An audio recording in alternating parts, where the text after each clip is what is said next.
Okay, so we've already talked about the simple gas laws. Avogadro's principle, or sometimes called Avogadro's law, is another gas law, and it tells us that volume is proportional to the number of moles. All right, so what that looks like then is volume, the ratio of volume compared to the number of moles, is fixed as a constant. So if the number of moles increases, then the volume also increases because this ratio does not change. That constant is a fixed value, right? So we could then extrapolate this and say, well, if that's the case, then we can say the initial conditions are equal to new conditions, right? And that would be valid. We don't really calculate this way though, because once we get to the point where we're bringing in moles into the equation, there's more that we can do, right? So here's the law by itself. I mean, if you had this situation and your pressure and temperature were held constant, then you could use this, but actually we do other things with this. Oh, by the way, conditions that will be brought up. Standard gas conditions, you're just going to have to know that standard temperature is 273 Kelvin. Standard pressure is 1 atmosphere. We call this STP, right? Standard temperature and pressure. That's what it stands for. So from now on, you're going to see a lot of problems mentioning our conditions are at STP. So when they say that, you should know that means 1 atmosphere of pressure and 273 is your Kelvin. Okay? 1 mole of any gas occupies 22.4 liters of volume. And this is something that we will come back to, right? I'm just going to mention it right now.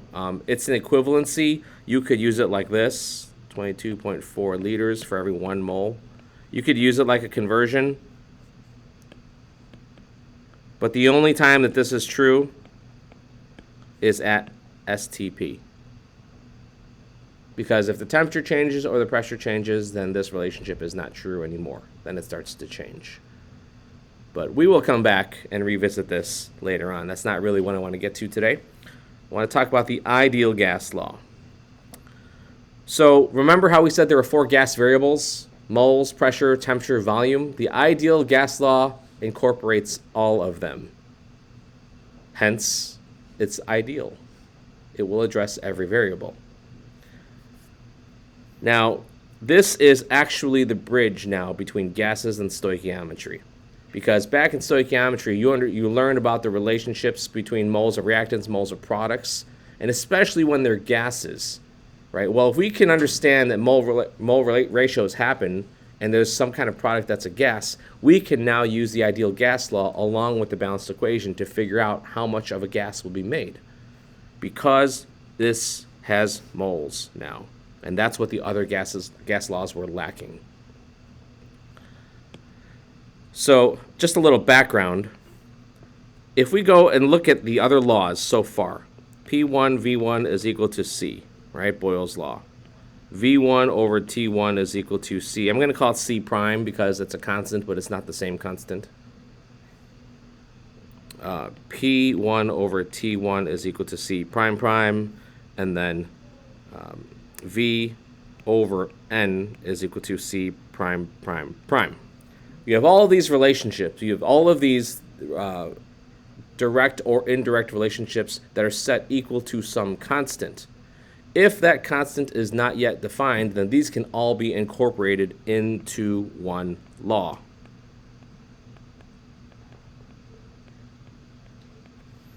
And instead of writing C with 4 apostrophes, we just write R. R is what's known as the universal gas constant, and its value is determined to be 0.0821. So that means every time you see this value of R, that is the number you'll be plugging in. It's a constant. It will always be that value. We will put this on the test and quiz. You don't have to memorize it, but you have to know when to use it. Now, it does have specific units. The units on R, let me rewrite it over here, 0.0821, are liters times atmospheres over moles times Kelvin. Now, we're starting to get into the weeds when we have a constant or some kind of value that has 4 different units. And the more complicated the chemistry gets, the more constants we see with units like this.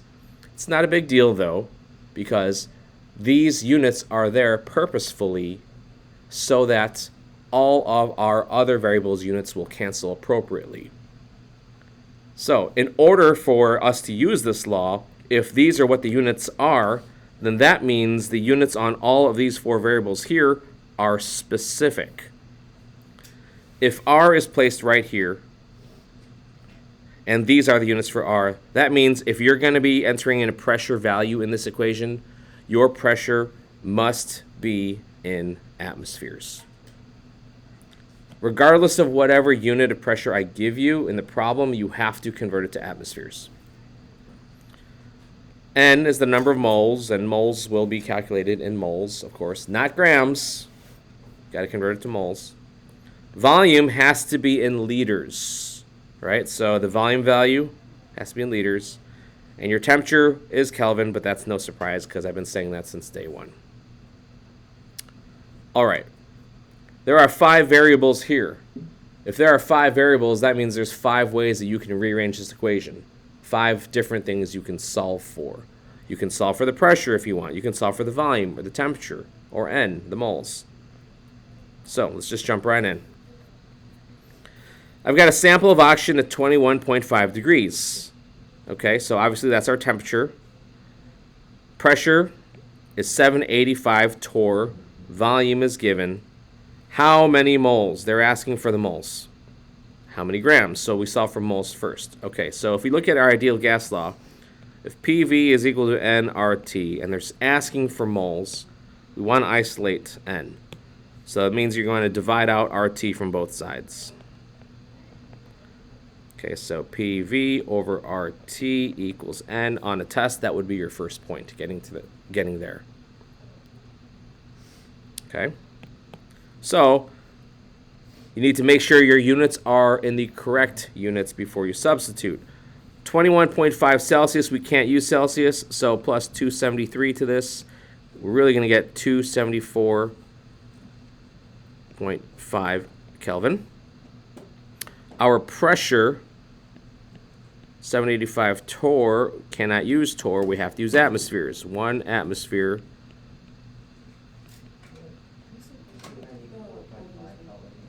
What's that? Isn't that what? That's a 9. No, that's a 9. Look, see, it's a 9. Sorry, my 7s sometimes look like 9s. All right, pressure 785 divided by 760. Okay, so 1.03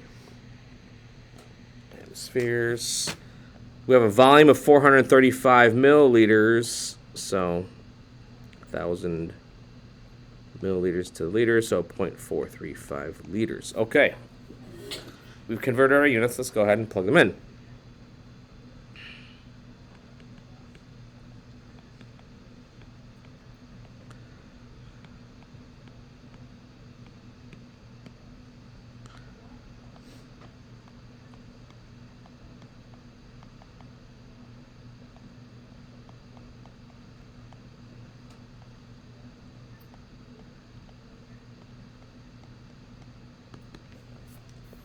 Now, before I solve, let's just check our cancellations.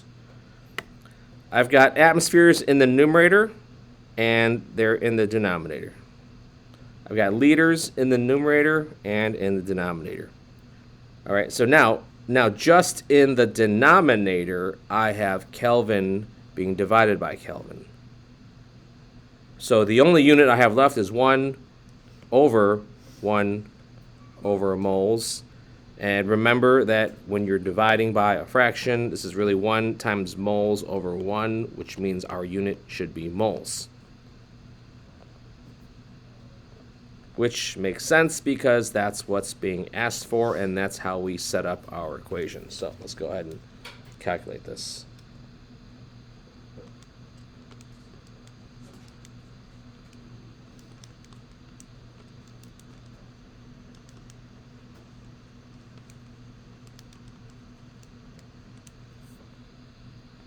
Okay, so 0.0185 moles of O2 is what I get. One note about calculation here. We have two numbers in the denominator. When you plug this into your calculator, don't fall into the trap of not dividing both values. So when you enter this in the calculator, the way I enter this in the calculator, so 1.03 times 0.435 divided by 0.0821 divided by 294.5. Both of these values here have to be divided. So you need to divide this and then divide this. The most common, or one of the most common mistakes is people will do this. They will multiply. But that's wrong because you are now multiplying this when it should be divided. Do you understand? So 2 ways around that. Just do it the way I did it, where you're dividing, or put a master set of parentheses around both of those quantities that are in the denominator, and it will treat them both as being divided. Okay? So it's been a while since we had calculations with multiple values in the denominator, so just be careful about that. Okay, the question then asks for how many grams this would be. So a mole of O2, 32 grams, so let's just multiply. So we're looking at about 0.593 grams of O2, which makes sense because this isn't a lot of gas.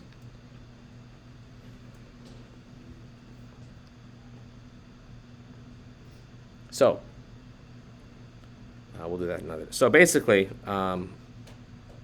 let's add a page here. Let me just give you another example for you to do on your own.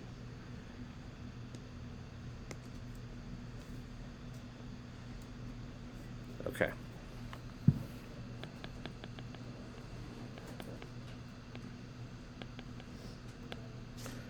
So let's say we've got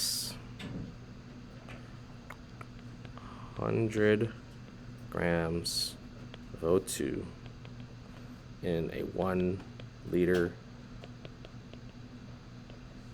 tank at 30 degrees Celsius.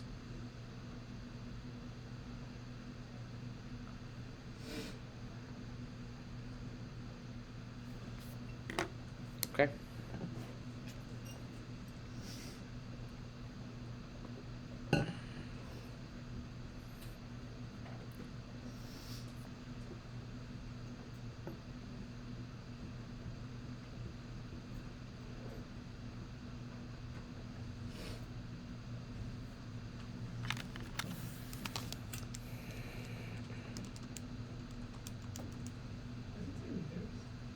That's 1 liter. Yeah.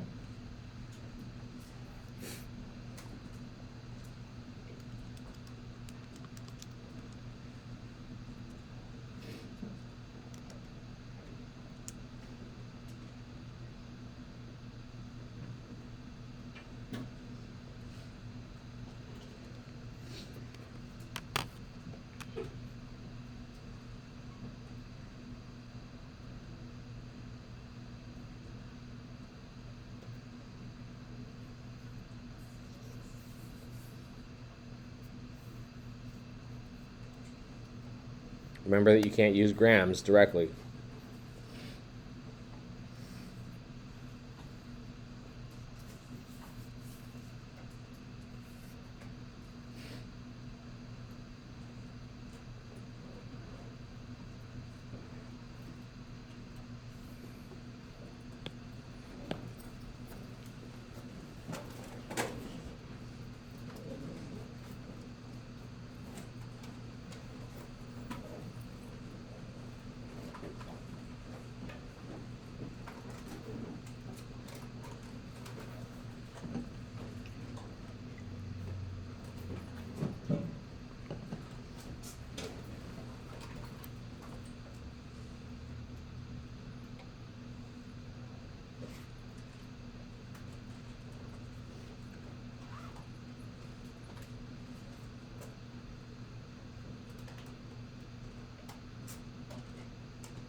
What do we get for a value? What's our pressure?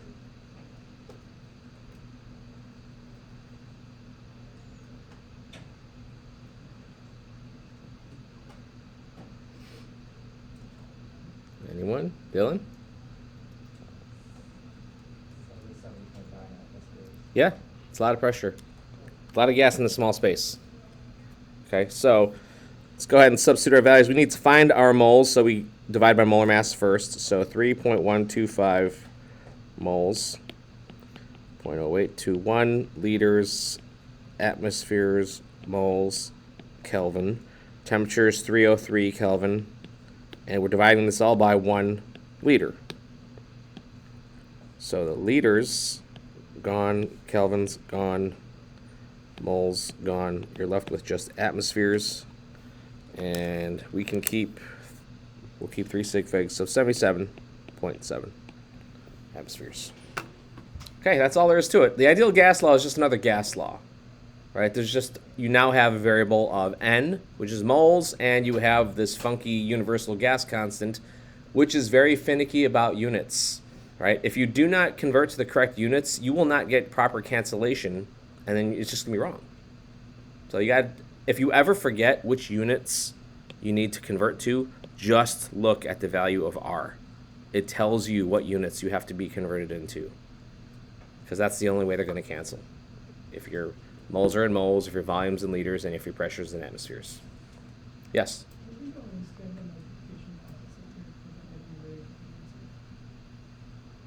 All